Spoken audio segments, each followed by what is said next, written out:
Okay, सो तो हम बात कर रहे थे काजी कि हम क्या कर रहे हैं। हमने डीएचसीपी यहाँ पे कॉन्फ़िगर किया राउटर R1 पे, और अब हम जाके PC1 को देखते हैं, PC0 देखते हैं कि इसकी कॉन्फ़िग में जाके डेस्कटॉप पे जाके आईपी कॉन्फ़िगरेशन में जाके इसको कहते हैं कि स्टैटिक आईपी नहीं लो बल्कि डीएचसीपी से लो। देखिए इसने रिक्वेस्टिंग किया और इसको 1.2 मिल गया। इसको देख लें, डिफॉल्ट गेटवे भी मिल गया, इसको डीएनएस भी मिल गया। ठीक है, तो इसका मतलब सक्सेसफुल है। इसी तरह मैं PC1 पे आता हूँ, इसके भी डेस्कटॉप पे आके इसके भी आईपी कॉन्फ़िगरेशन में आके डीएचसीपी करता हूँ तो 1.3 इसको मिल गया। इसका मतलब हमारी कॉन्फ़िगरेशन दुरुस्त है। इसी तरह मैं R2 पे आया, इसको कॉन एनेबल किया, इसको कॉन्फ टर्मिनल किया और आईपीडीएचसीपी पूल, और पूल का नाम मिसाल के तौर पे मैं लैंड 2 रख देता हूँ। तो मैं कॉन्फ़िगरेशन से कहाँ पे पहुंच गया? मैं कॉन्फ़िगरेशन से एहसन, जीशान, उस्मान एंड काजी पहुंच गया डीएचसीपी कॉन्फ़िगरेशन। तो कौन सा नेटवर्क इसने देना है को 192.168.2.0 with the subnet mask of 255.255.255.0 network 192.168.2.0 with the subnet mask of 255.255.255.0। और अगर डीएनएस भी देना है तो डीएनएस सर्वर और पहले डिफॉल्ट गेटवे दे देते हैं, डिफॉल्ट रूटर जिसका आईपी एड्रेस होगा 192.168.2.0 और डीएनएस सर्वर का होगा 192.168, गलती की है डिफॉल्ट रूटर में, कोई नहीं बता रहा मुझे गलती की है, तो मैं पहले इसको ठीक कर लूं। 2.1 होना चाहिए, 2.0 नहीं हो सकता ऐसा, वो तो नेटवर्क का एड्रेस है। तो अब हम इसको कहेंगे नो डिफॉल्ट, अच्छा है कि हमसे गलती होगी, नो डिफॉल्ट रूटर 192.168.2.0 नो लगा दिया तो रिमूव हो गया। अब दोबारा इसको 2.1 करते हैं और नो को रिमूव कर देते हैं, तो ये देखें जी ये भी हो गया। तो इसका सारे काम कंप्लीट हो गए। अब हम आगे इसके PC2 को जाके चेक करते हैं। डेस्कटॉप पे गए, आईपी कॉन्फ़िगरेशन में गए और कहा डीएचसीपी से लो।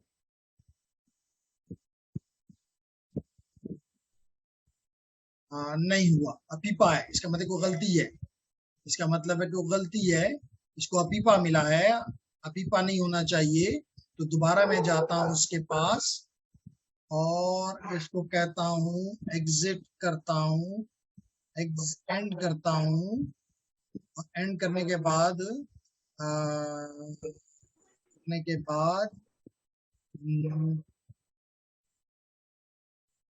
कहते हैं no IP pool, IP DHCP, sorry terminal में तो गया नहीं, टर्मिनल।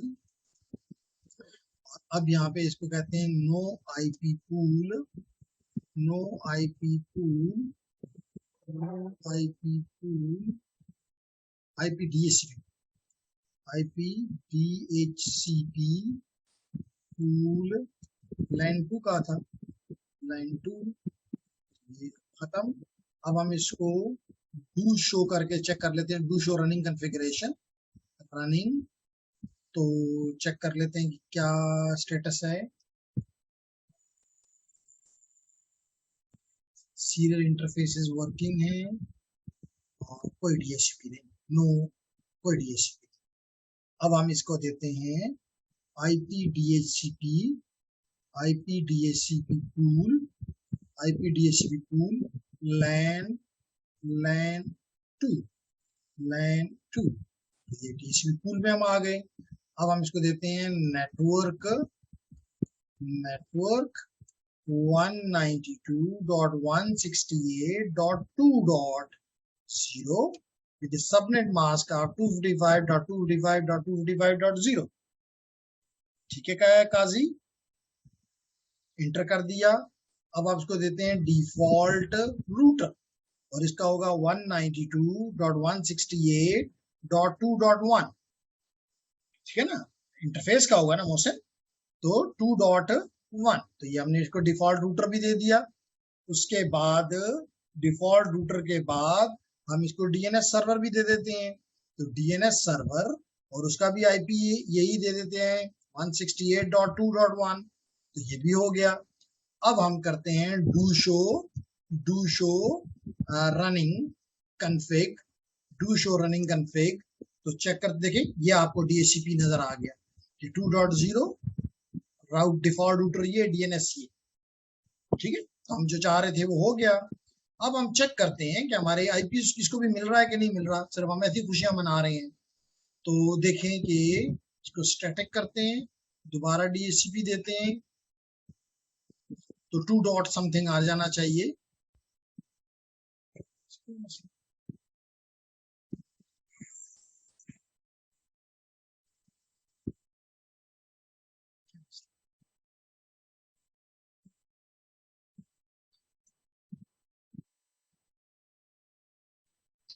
सर शायद 192.168.2.0 ही है, यहाँ से भी करके क्योंकि ये तो काम कर रहा है ना, इसकी हम एनेबल करके शो रनिंग कन्फिग करके देखते हैं, तो एग्जैक्टली यही है। आईपीडीएचसीपी पूल को हम देखें, तो ये है आईपीडीएचसीपी पूल लाइन 2 192.168.2.0, ठीक है। 1.0 ये डिफॉल्ट रूटर डीएनएस सर्वर, क्या तकलीफ है इसको? जी काजी, आपने हैंड रेज किया है सर।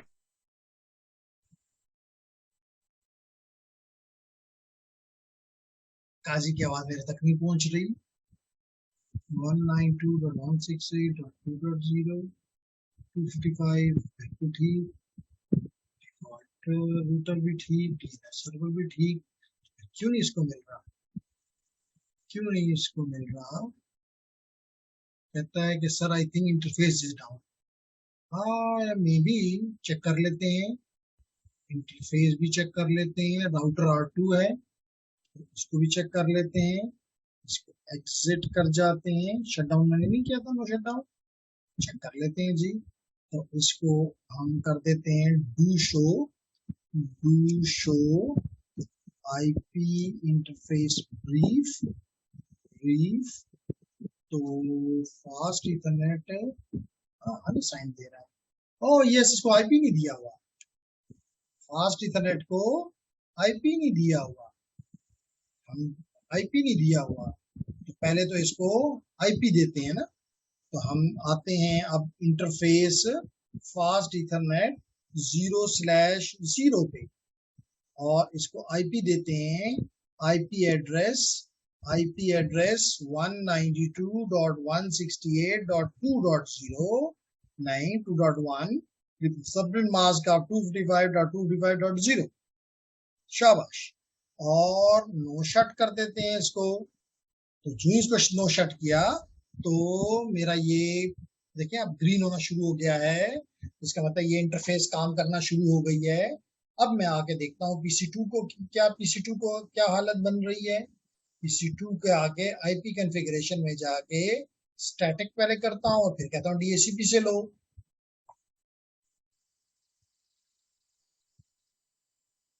इसको तकलीफ है, इसकी तकलीफ ठीक नहीं हो रही। पहले इसको देख, अभी ये भी ऑन नहीं हुआ, अब ऑन हुआ है। अब इसको हम देते हैं डीएचसीपी के पास आओ, तो 192.168.2.2, तो मोशन खुद ब खुद इसको आईपी मिल रहा है, डीएचसीपी कॉन्फ़िगर हो गया ना इसलिए। इस तरह PC3 में देखें, इसके भी डेस्कटॉप पे जाके आईपी कॉन्फ़िगरेशन में जाके करो, इसको दे दो कि DHCP से हासिल करो, तो आपने देखा कि 2.3 मिल गया इसको डिफॉल्ट गेटवे मिल गया 2.1, इसको DNS सर्वर मिल गया 2.1, यानी जो हमने दिया, जो हमने देना चाहा, तो सारे हमारे चारों रूटर, हमारे चारों डिवाइसेस ने खुद आईपी ले लिया बाय यूजिंग DHCP। ठीक है, अब आखिरी में मैं करता हूं, तो आखिरी है मेरा राउटर R3, इसको एनेबल करता हूं, कॉन्फ टर्मिनल करता हूं, और कॉन्फ टर्मिनल करने के बाद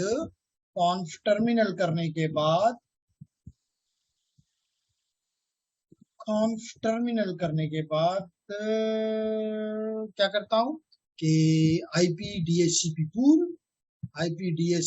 पूल, और इसका नाम रख देता हूं LAN3, और नेटवर्क जिसमें ये देगा उसका एड्रेस है 192.168.1.3.0 with a subnet mask of 255.255.255.0। तो ये हो गया। अब ये डिफॉल्ट गेटवे लें, तो डिफॉल्ट रूटर का आईपी है 192.168.3.1, और DNS सर्वर का है, ये ही हम दे देते हैं 192.168.3.1। तो आपका DNS कॉन्फ़िगर हो गया। अब हम क्या करते हैं मोहसिन, हम जाते हैं PC5 के पास, इसको कहते हैं कि भाई हमें डेस्कटॉप के जरिए आईपी कॉन्फ़िगरेशन में ले जाओ, और स्टैटिक आईपी ना ले बल्कि डायनामिकली ये ले ले।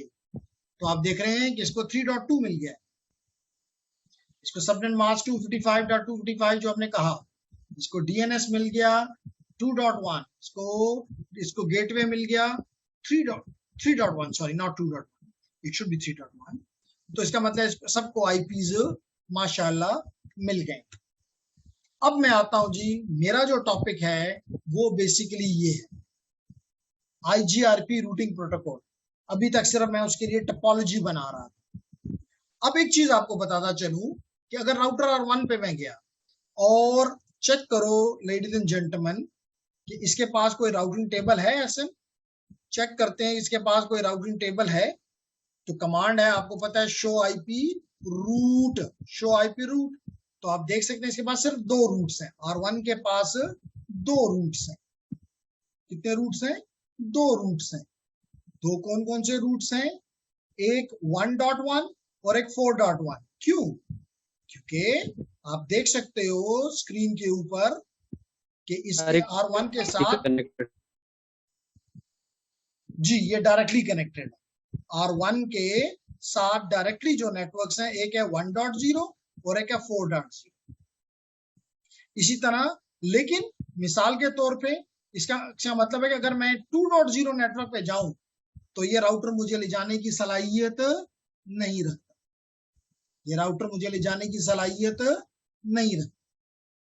इसी तरह अगर मैं 3.0 पे जाना चाहूं, ये मुझे नहीं ले जा सकता, ये मुझे 5. क्योंकि ये आपको पता है ये सिर्फ डायरेक्टली कनेक्टेड नेटवर्क्स के डायरेक्टली कनेक्टेड जो है इसके साथ सिर्फ 2 हैं। अभी मैं आपको R2 बताऊंगा, इसके साथ 3 होने चाहिए, 5.0, 4.0 और 2.0। तो करके बता देते हैं जी। ये मैं राउटर R2 पे आ गया, ये मैं राउटर R2 पे आ गया, और यहां पे मैं करता हूं एंड और करता हूं शो आईपी रूट। और आप देख लें जैसे मैंने कहा था कि 3 रूट आपको नजर आने चाहिए, एक 2.0, ये देखें 2.0, एक 4.0, ये 4.0, और एक 5.0 जो कि ये।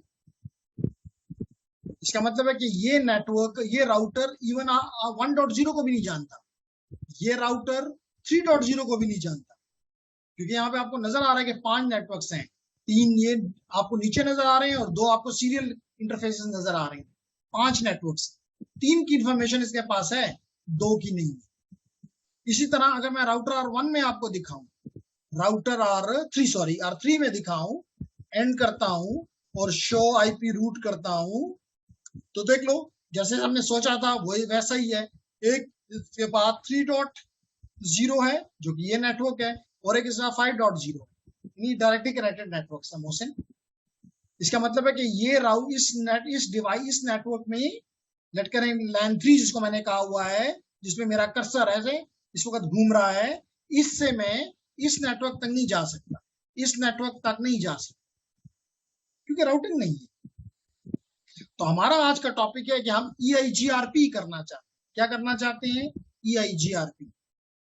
ठीक है, लेकिन EIGRP करने से पहले थोड़ी सी इसकी एक्सप्लेनेशन पहले कर लूं तो फिर बातें ज्यादा बेहतर। बताइए है क्या है, हमने इंट्रोडक्शन तो उसकी की नहीं ना कि EIGRP बला क्या है। तो हम सबसे पहले EIGRP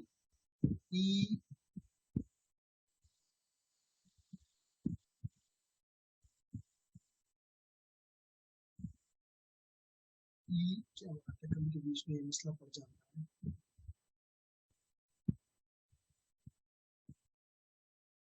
ठीक है, तो EIGRP में सबसे पहले तो आप इसको इसकी एब्रिविएशन का पता होना चाहिए।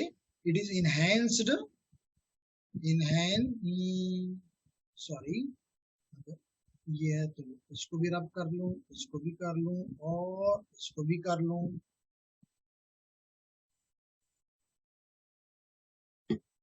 तो इसकी एब्रिविएशन है enhanced interior gateway routing protocol RP। ये आ गया P, ये हमारा प्रोटोकॉल है आज का। तो इसका सबसे पहले एब्रिविएशन की बात कर लेते हैं। It is enhanced interior gateway routing protocol.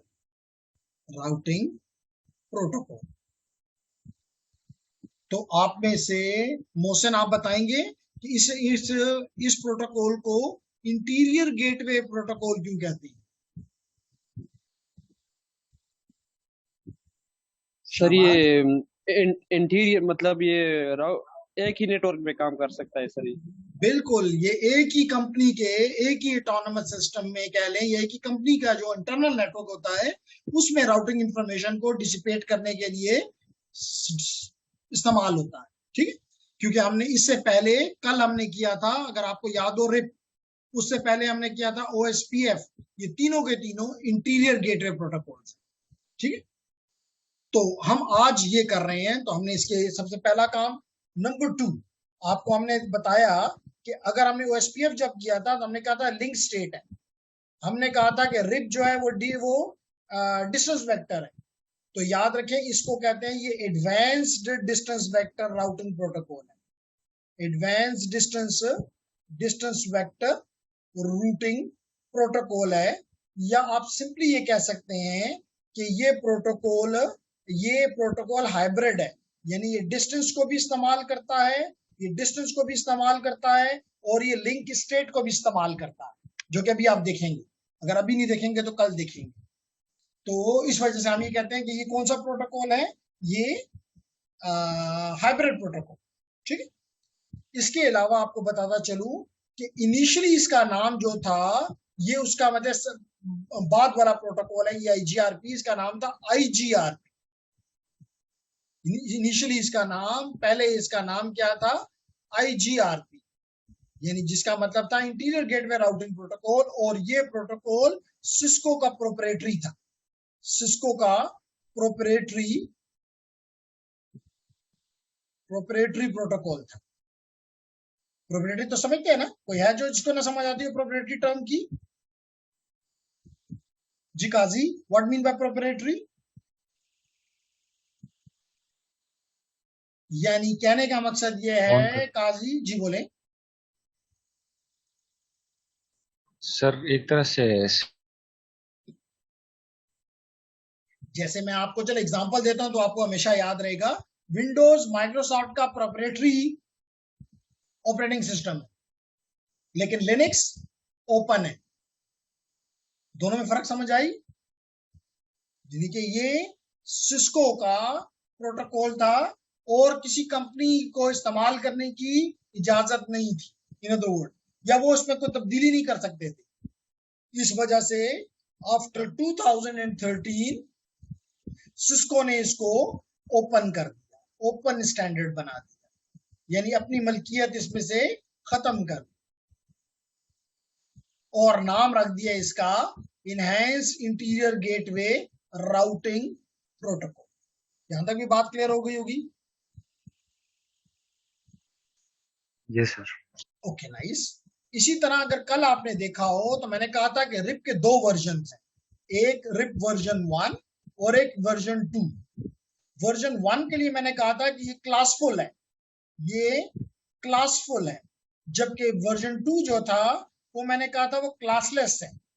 तो इसी तरह ये क्लासलेस एड्रेसेस के लिए, क्योंकि आजकल हम क्लासफुल एड्रेसेस को नहीं मानते क्योंकि उससे बहुत आपको पता है कि आईपी जाया हो जाते हैं, इसलिए we go for the classless addressing. So this protocol support classless IPs, यानी ये /16 /8 /16 /24 की जो बाउंड्रीज थी एबीसी नेटवर्क्स का नाम देकर, वो ये नहीं मानता। इस वजह से मैंने कल भी कहा था कि ये सीडर टाइप यानी क्लासलेस इंटर डोमेन रूटिंग या वीएलएसएम को सपोर्ट करता है, जो कि क्लासफुल नहीं करता।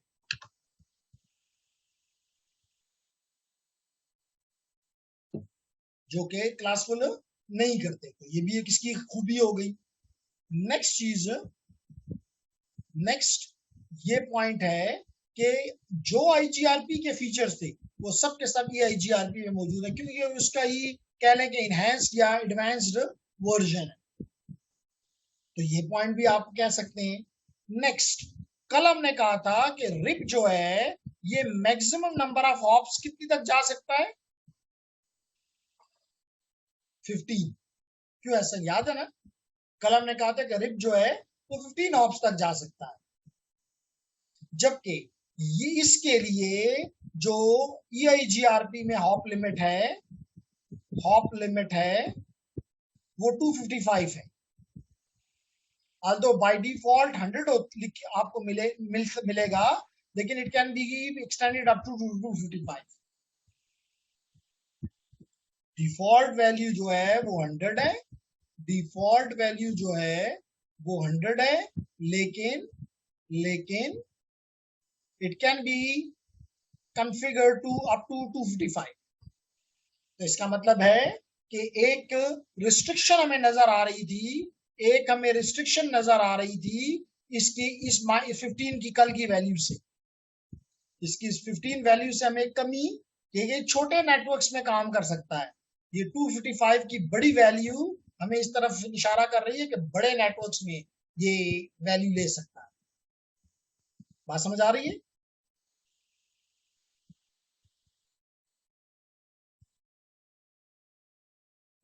इसके बाद 7 नंबर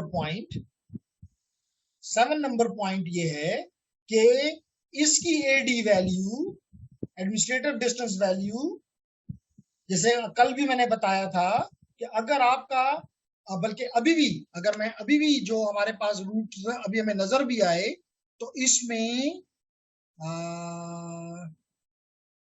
इसमें तो आपने कोई राउटिंग प्रोटोकॉल लिया ही नहीं ना, तो सिर्फ इसमें डायरेक्टली कनेक्टेड है। इसकी वैल्यू अगर आप देखेंगे एडी की वैल्यू तो 1 होगी, 0 होगी, सॉरी, क्या होगी? 0। तो याद रखो कि आपके लिए अगर directly connected networks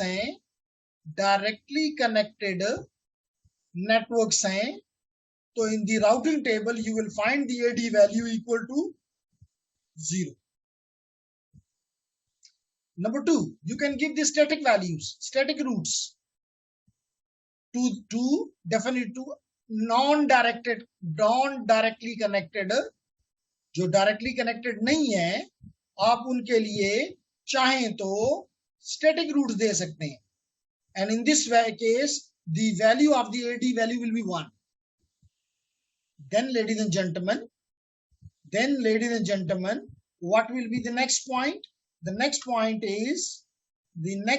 is the next point is Zeeshan कि अगर आप इस्तेमाल कर रहे हैं EIGRP तो इसकी वैल्यू है 90। अगर आप इस्तेमाल कर रहे हैं OSPF तो इसकी वैल्यू है 110 और अगर आप इस्तेमाल कर रहे हैं RIP तो इसकी वैल्यू है 120। तो जितनी ये वैल्यू कम हो इसका मतलब उतनी इसकी प्रायोरिटी ज्यादा है।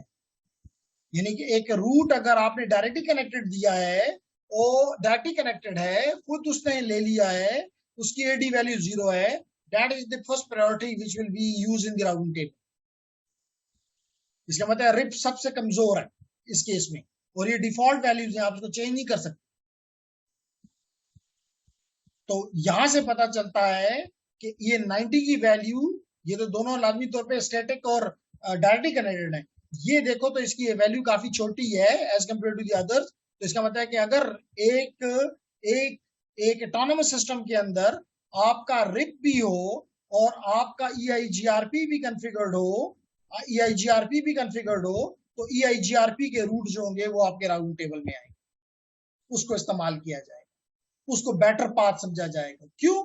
क्योंकि RIP जो है ये सिर्फ हाफ काउंट के ऊपर डिसीजन लेता है, OSPF सिर्फ बैंडविड्थ पे लेता है, जबकि अभी जैसे मैंने बताया ये के वैल्यूज पे राउटिंग पाथ पे वो सेलेक्ट करता है, best path based upon the के वैल्यू। और अभी बताऊंगा कि के वैल्यू किसे कहते हैं। इसका मतलब इसमें ज्यादा चीजें इस्तेमाल होती हैं, K1 से लेकर K5 तक की वैल्यूज मौजूद है, यानी ये मल्टीपल चीजों को इस्तेमाल करता है to find the best path. लाजमी तौर पे जब मल्टीपल चीजों को इस्तेमाल करेगा तो इसका path probably or certainly will be definitely best as compared to the path found by other routing protocols. कुछ बात समझ आ रही है बात सन कंपनी? Excuse me sir. जी मोहसिन। सर ये के और AD में क्या डिफरेंस है सर? AD और के में सर। ओके, मैंने कहा कि ये जो बेस्ट पाथ, मैंने जैसे अभी यहाँ पे कहा कि RIP की वैल्यू में आप बेस्ट पाथ जब फाइंड करते हैं, मिसाल के तौर पे अगर मैं यहाँ पे एक वो ले लूं, एक नेटवर्क बना लेता हूं, ये R1 है, ये R2 है और ये R3 है और ये एक R3 के साथ ये पाथ भी है। चलें जी, दो हमने कर ली। अगर आप यहाँ पे देखें R1 से R3 आपका सोर्स जो है वो R1 है और आपका डेस्टिनेशन R3 है, तो ये 1 हॉप और 2 हॉप अवे है, जबकि ये पाथ 1 हॉप अवे है। तो इसका मतलब है कि ये R1 to R3 का पाथ चूज करेगा कौन सा प्रोटोकॉल? RIP। जबकि अगर मिसाल के तौर पे यहां पे आपको बैंडविड्थ मौजूद है 10 मेगाबिट पर सेकेंड, यहां भी 10 मेगाबिट पर सेकेंड, आपको दोनों जगह पे 10 मेगाबिट पर सेकेंड बैंडविड्थ मौजूद है, जबकि यहां पे लेट करें 10 किलोबिट पर सेकेंड है, 10 किलोबिट पर सेकेंड है। तो अब अगर आप देखें तो आपका OSPF जो है वो इस पाथ को चूज करेगा कि यहाँ पे बैंडविड्थ ज्यादा है, तो यानी यहाँ पे बेस्ट पाथ वो ये पाथ लेगा R1, R2 एंड R3, कौन? OSPF। जबकि इसके मुकाबले में EIGRP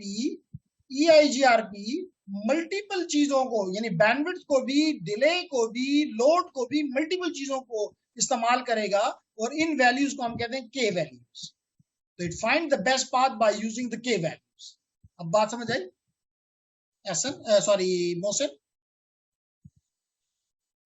हम इसको कैलकुलेट करेंगे। Yes sir, yes sir, K yes values sir. को इस्तेमाल करके हम best routes, best paths calculate करेंगे, कोई मसला नहीं है, हमने करना है।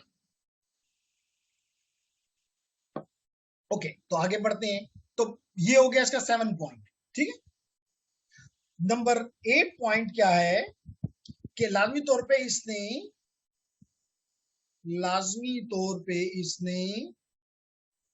8 पॉइंट अगले उस पे लिख लेते हैं, 8 पॉइंट अगले पेज पे। जी, तो हम अगले पेज पे आ गए हैं, which is page number 8, sorry point number 8। तो पॉइंट नंबर 8 क्या, लाजमी तौर पे एक रूटर ने दूसरे रूटर को कोई अपडेट्स अपनी भेजनी है, रूटिंग अपडेट्स भेजनी है, तो क्या फिर आईपी इस्तेमाल करेगा ये कि नहीं करेगा? बिल्कुल करेगा।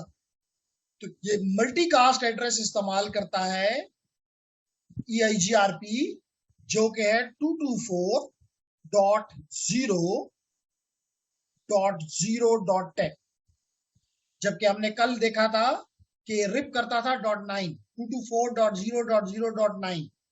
तो ये मल्टीकास्ट एड्रेस इस्तेमाल करता है और राउटिंग अपडेट्स को एक दूसरे के साथ शेयर करने।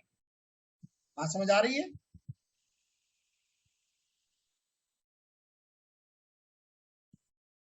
Yes sir. शाबाश।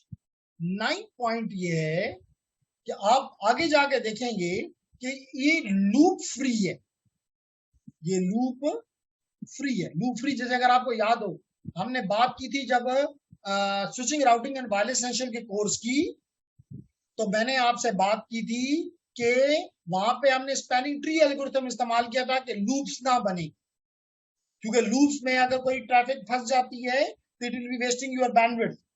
तो ये EIGRP भी 100% लूप फ्री पाथ्स आपके लिए प्रोवाइड करता है। इसी तरह नेक्स्ट पॉइंट आप याद रखें इसके बारे में कि यहां पे जब एक दूसरे को ये हेलो पैकेट्स भेजेंगे, हेलो पैकेट्स भेजेंगे, तो हर 5 सेकंड का टाइम है, हर 5 सेकंड के बाद, 5 सेकंड के बाद ये एक दूसरे को हेलो पैकेट्स भेजेंगे, और इनका जो होल्डिंग टाइम है, होल्ड टाइम वो 15 सेकंड है। यानी कि अगर 15 सेकंड तक दोबारा मैसेज हेलो पैकेट नहीं आता, तो ये उसके साथ अपनी नेबरहुड खत्म कर देगा, उसकी नेबरहुड खत्म कर तस्वर करेगा, उसके रूट्स इग्नोर कर देगा, समझेगा कि ये अब अवेलेबल नहीं रहा। कुछ बात समझ आ रही है?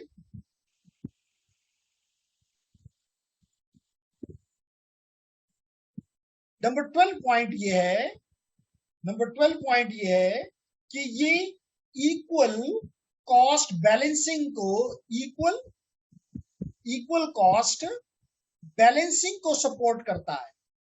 बैलेंसिंग को, लोड बैलेंसिंग, कौन सी बैलेंसिंग? लोड बैलेंसिंग को सपोर्ट करता है। क्या मतलब है इसका?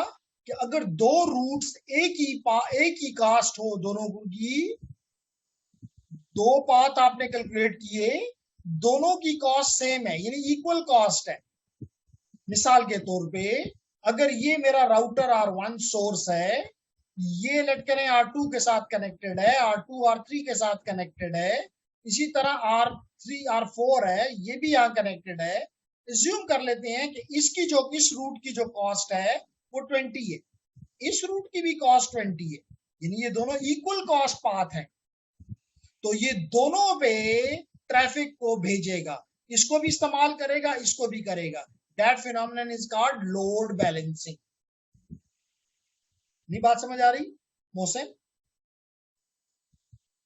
यस सर, समझ आ रही है सर। शाबाश। 13 पॉइंट इसमें ये है कि ये अनइक्वल कॉस्ट पाथ भी, अनइक्वल कॉस्ट लोड बैलेंसिंग भी सपोर्ट करता है, लोड बैलेंसिंग भी सपोर्ट करता है। यानी कि अगर दोनों के इक्वल नहीं है और फिर भी आप चाहते हैं कि दोनों से ही ट्रैफिक, दो या दो से ज्यादा से ट्रैफिक मूव करे ताकि तमाम रिसोर्सेज इक्वली यूटिलाइज हो, तो आप कर सकते हैं बाय यूजिंग ए मेथड, जिसको मैं एक्सप्लेन करूंगा थोड़ी फर्दर डिटेल में, जिसको एक टर्म वेरिएंस जिसे कहते हैं, इसके साथ एक्सप्लेन करूंगा। लेकिन फॉर टाइमिंग याद रखो कि ये इक्वल कास्ट हो तब भी लोड बैलेंस, फिर तो है ही है लोड बैलेंसिंग, लेकिन अगर अनइक्वल है कॉस्ट और फिर भी आप चाहते हैं कि लोड बैलेंसिंग हो, ये फिर भी ये कॉन्फ़िगरेशन के थ्रू आप इसको सपोर्ट करवा सकते हैं। कुछ बात समझ आ रही है? प्रैक्टिकली करेक्ट करेंगे ताकि आपको समझ आ जाए। ठीक कह रहा हूं? Yes sir. Sir nice sir ये जी, 13 सर ये 13 नंबर पॉइंट की जरा एक्सप्लेन कर दूं। एक्सप्लेनेशन करें सर। जी बिल्कुल। मिसाल के तौर पे ये राउटर R1 है, ये राउटर इंटरमीडिएट राउटर R2 है और ये डेस्टिनेशन राउटर R3। इसी तरह ये एक और राउटर है R4 और ये है डेस्टिनेशन राउटर R3। अब लेट करो कि इस पाथ का जो कॉस्ट है वो 20 है, जैसे मैंने ऊपर कहा, लेकिन इस पाथ की कॉस्ट जो है वो 30 है। तो होना तो ये चाहिए कि सारी की सारी ट्रैफिक इस रूट से जाए, क्योंकि इसकी कॉस्ट कम है। लेकिन आप चाहते हैं कि नहीं दूसरा रूट भी इस्तेमाल हो, चाहे उसकी कॉस्ट ज्यादा ही क्यों नहीं है। तो इसके लिए हम ये वेरिएंस की एक टर्मिनोलॉजी है, ये इस्तेमाल करके हम कर सकते हैं कि ट्रैफिक इधर से भी जाए और इस पाथ को भी इस्तेमाल करें, ताकि रिसोर्स यूटिलाइजेशन इंप्रूव हो जाए, परफॉर्मेंस इंप्रूव हो जाए। जैसे एग्जांपल है ना, मिसाल के तौर पे अगर आप कहते हैं कि ये यूईटी है और ये आपका कैंट है या सिटी है, चलें, तो एक रास्ता तो ये कि यूनिवर्सिटी रोड के थ्रू आया जाए और दूसरा रास्ता ये है कि नहीं रिंग रोड की तरफ से आया जाए। तो अगर हम कहते हैं नहीं जी रिंग रोड की कॉस्ट ज्यादा है, वो डिस्टेंस ज्यादा है मिसाल के तौर पे, तो हम सारी की सारी ट्रैफिक को अगर यूनिवर्सिटी रोड पे से गुजारेंगे तो यहाँ पे कंजेशन आने का खतरा है और दूसरा रूट क्या होगा, खाली पड़ा रहेगा, हमारा बेकार जाएगा। तो इसका बेहतर हल नहीं है कि दोनों पे ट्रैफिक जाए। तो इवन अगर कॉस्ट इक्वल नहीं भी है तो हम लोड बैलेंसिंग इंप्लीमेंट कर सकते हैं। अब बात समझ आई मोहसिन? Yes sir.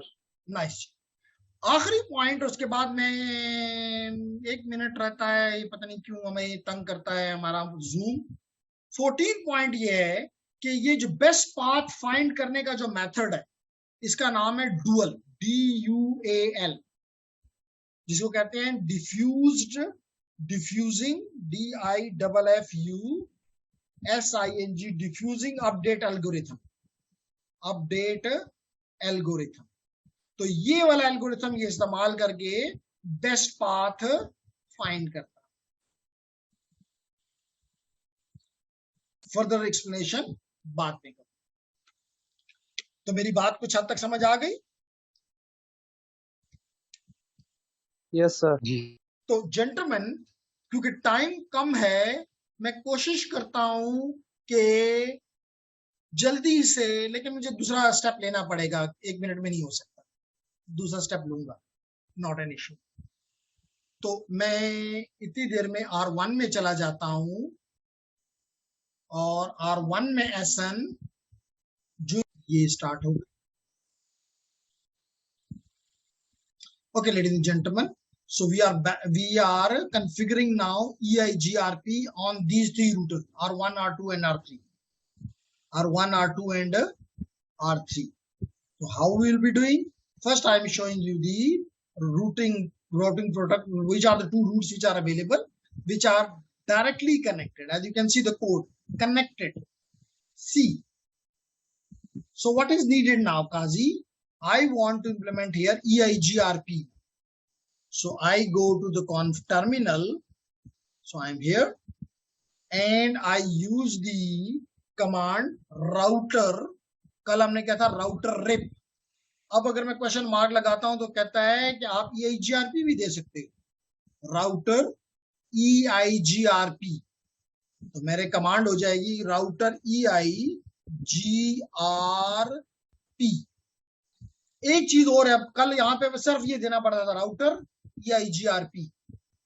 अब मुझे क्वेश्चन मार्क में एक और चीज देनी पड़ेगी जिसको कहते हैं autonomous system number, which can be, as you can see, from 1 up to 65,535। ये क्या है एक्सप्लेन करता हूं। लेकिन याद रखो कि तमाम राउटर जिन पे EIGRP कॉन्फ़िगर्ड होगा, अगर उनका ऑटोनमस सिस्टम नंबर सेम होगा तो they will talk to one another, otherwise not. तो that need to be the same. तो I give a number, let it be 100, कुछ भी नंबर इंटर कर देता हूं.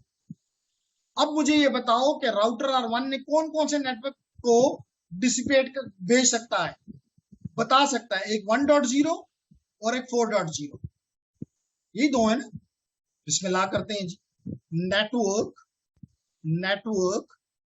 एक 192.168.1.0 और दूसरा कौन सा 4.0. तो ये दोनों हमने एडवर्टाइज करवा दिए राउटर R1 से. किससे? राउटर R1 से. अब मैं राउटर R2 पे जाता हूं. ये राउटर R2 आ गया जी. इसको भी उसी तरह मैं इनेबल करता हूं. उसी तरह मैं इसका शो IP रूट करके आपको दिखा देता हूं कि ये 3 रूट इसके पास हैं. 2, जैसे कि आपको नजर आ रहा है, 2, 4 और 5. ये 3 इसके साथ डायरेक्टली कनेक्टेड है. दिशा. तो क्या करना चाहिए? हम कहेंगे कॉन्फ टर्मिनल,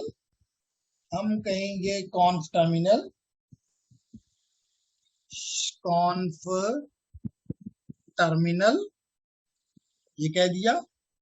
और कॉन्फ टर्मिनल करने के बाद हम इसको कहेंगे राउटर EIGRP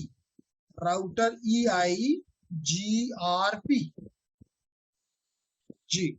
और वही ऑटोनमस सिस्टम नंबर, क्योंकि otherwise R1 and R2 will not be able to talk to one another. तो हमने 100 दिया था, यहाँ भी 100 देते हैं, इंटर कर देते हैं. अब किस किस नेटवर्क को इसने बताना है कि मेरे पास ये नेटवर्क है. एक 2.0 192.168.2.0, फिर 4.0.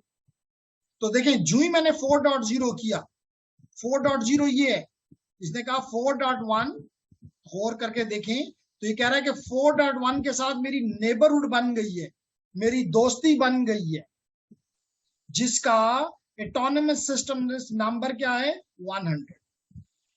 कहता है मेरी उसके साथ नेबरहुड, मेरी उसका एडजेंसी बन गई है. बात समझ आ रही है ना?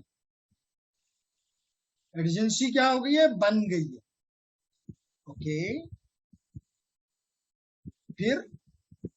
फिर अब हम आते हैं, ये तो 4.0 हमने किया.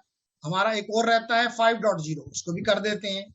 ये जी 5.0, तो ये भी हो गया. राउटर R2 का मसला भी रिजॉल्व हो गया. अब हम आते हैं राउटर R3 की तरफ. ये R3, ये राउटर R3, इसको भी एनेबल करते हैं लेडीज एंड जेंटलमैन. इसका भी राउटिंग टेबल दिखा देते हैं. Show IP route. तो आप देख सकते हैं इसमें 3 है इसके पास और 5 है, 5.0 और 3.0. इसको भी हम कहते हैं कॉन्फ टर्मिनल. इसको भी हम कहते हैं राउटर EIGRP.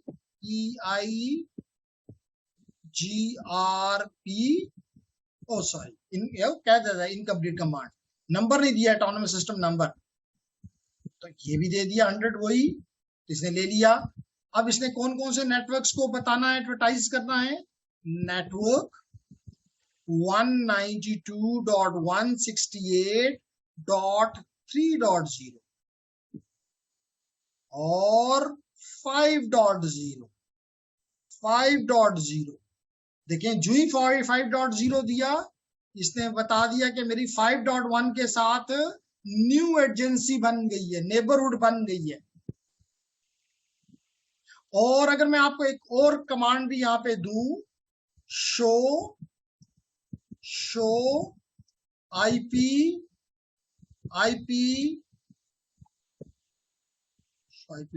सॉरी, यहां से मैं एग्जिट कर जाऊं,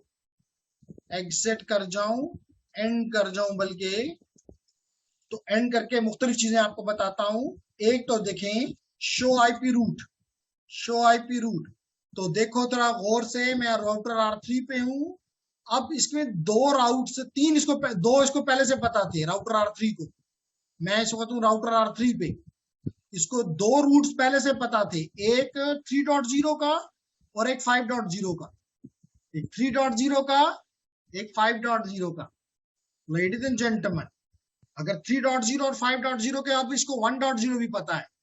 देखो एडी की वैल्यू 90 है, मीट्रिक की वैल्यू ये है 2102 ब्ला ब्ला। कैसे कैलकुलेट हुआ कल बताऊंगा। बता रहा है कि अगर आपने इस नेटवर्क पे जाना है, R3 कहता है कि अगर आपने इस नेटवर्क पे जाना है तो डॉट थ्रू 5.1 जाओ, यानी नेक्स्ट स्टॉप 5.1 है। बिल्कुल आपको नजर आ रहा है, जहां मेरा कर्सर है आपको नजर आ रहा है 5.1, और अपनी इंटरफेस का नाम बता रहा है कि सीरियल 3.0 है। देख लो 3.0 लिखा हुआ आपको नजर आ रहा है।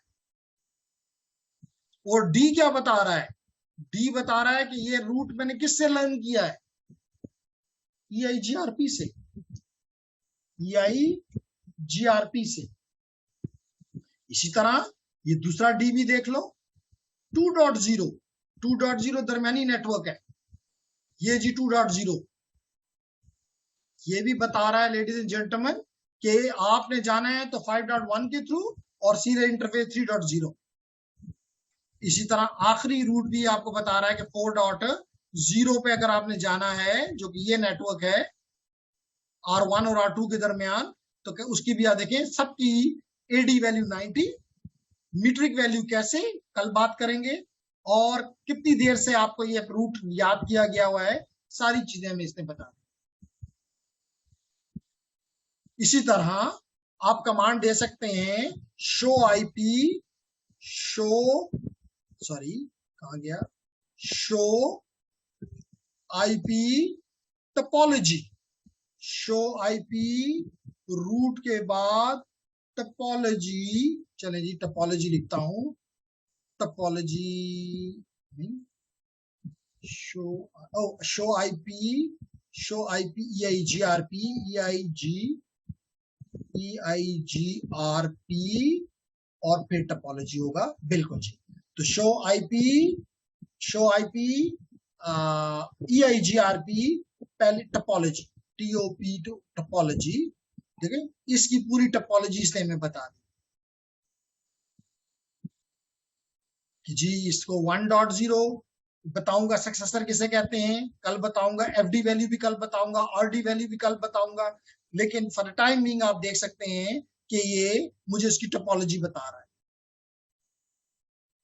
फर्दर शो आईपी टपोलॉजी के बाद नेबर्स, NEI नेबर्स, जो इसका नेबर है 4.0 का, सॉरी 3 का कौन है, 5. ये नेटवर्क इसका नेबर है। ठीक है, नेबर भी बता रहा है कि मेरा नेबर ये है, उसका एड्रेस ये है। कुछ बात समझ आ रही है?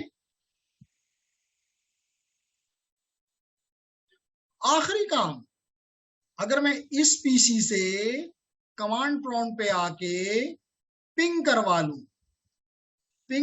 लूं, तो इसका एड्रेस तो 1. चले इसके अपने गेटवे को करें, पिंग 192.168.1.1। तो देखिए गेटवे को तो करता ही करता है, कोई शक की बात नहीं है। अब हम इसको 2.2 को करवाते हैं, जो कि साथ वाला नेटवर्क है। 2.1 करता है, 2.2 करता है। पहला पैकेट क्यों फेल होता है आपको पता है, रिप की उसकी वजह से, ARGRP की वजह से, सॉरी ARP की वजह से। बाकी सारे चल रहे हैं, नाइस। इसी तरह अगर आप 3.2 कर लें, पहला पैकेट उड़ेगा, बाकी सारे करेंगे काम। बिल्कुल पहला पैकेट नहीं और बाकी सारे काम करेंगे। तो आप देख रहे हैं कि अब आपका पूरा का पूरा नेटवर्क फंक्शनल हो गया। क्या हो गया है? फंक्शनल हो गया। तो इससे ये पता चलता है कि आपने प्रॉपरली EIGRP राउटिंग प्रोटोकॉल इस नेटवर्क पे कॉन्फ़िगर कर लिया है। कोई क्वेश्चन आपकी तरफ से? मैं इसको सेव करता हूं इस टोपोलॉजी को, और मैं आपको भेजूंगा ये टोपोलॉजी, ताकि आप इसके पे फर्दर एक्सपेरिमेंटेशन कर सकें। लेकिन उससे पहले अगर आपको क्वेश्चन है तो अच्छी बात है कि आप अपना कंफ्यूजन दूर कर लें। EIGRP सेव हो गया जी। Ladies and gentleman, do you have any question now on this topology, what theoretical background and how it is implemented मैंने आपके साथ शेयर कर लिया।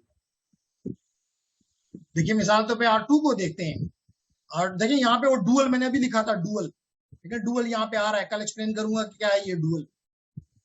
तो अगर मैं यहाँ पे एग्जिट एंड कर जाऊं और यहाँ पे करूं शो IPEIGRP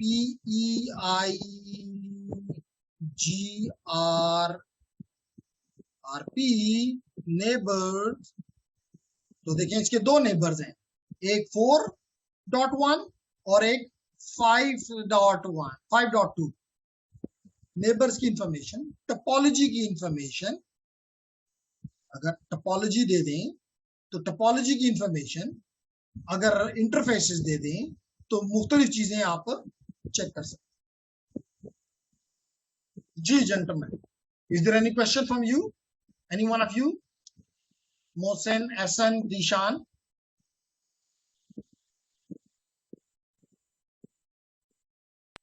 सर जी मोहसिन। सर ये जो 100 का वीडियो हमने दिया ना सर, जी तो ये मतलब एक ही मतलब एडमिनिस्ट्रेटर ये सारे को कैसे कॉन्फ़िगर कर सकता है सर? मतलब ये नहीं, जिनको वो एक ही ऑटोनमस सिस्टम में रखना चाहता है, आप क्योंकि हमारे OSPF की लेक्चर्स में आप नहीं थे, उसके लेक्चर मैंने वो किए, लेकिन मैं उसको दोबारा भी करवाऊंगा, एक क्लास पे इस तरह की लूंगा। तो हम इनका यही तो एक फायदा है कि आप मिसाल के तौर पर 255 राउटर्स हैं आपके नेटवर्क में या ज्यादा हैं, तो आप सबको एक ही जगह पे एक ही ग्रुप में कर दें तो वो तो बड़ी ज्यादा ट्रैफिक जनरेट करेंगे एक दूसरे के लिए। तो आप उसके लिए क्या करते हैं, चंद राउटर्स को, मिसाल के तौर पे पिशावर के राउटर्स हैं, इस्लामाबाद के हैं, हर एक को अलग अलग ऑटोनमस सिस्टम में डाल देते हैं, और वो फिर आपस में एक दूसरे के साथ राउटिंग इंफॉर्मेशन शेयर करते हैं। सही सर, सही। जी, और कोई question? No sir, thank you sir. Thank you. तो चलें, अच्छी बात है, कल हम इंशाल्लाह ताला फर्दर इस पे कुछ थोड़ी सी कंफ्यूजन तो नहीं है, थोड़ी एक्सप्लेनेशन और दूंगा, और फिर देखते हैं कि OSPF को हम अगर दोबारा हाथ लगाते हैं या क्या करते हैं, वो कल डिसाइड करेंगे। लेकिन उम्मीद करता हूं कि RIP और EIGRP आपको समझ आ गई है इंप्लीमेंटेशन पॉइंट ऑफ व्यू से, सिर्फ थ्योरी नहीं।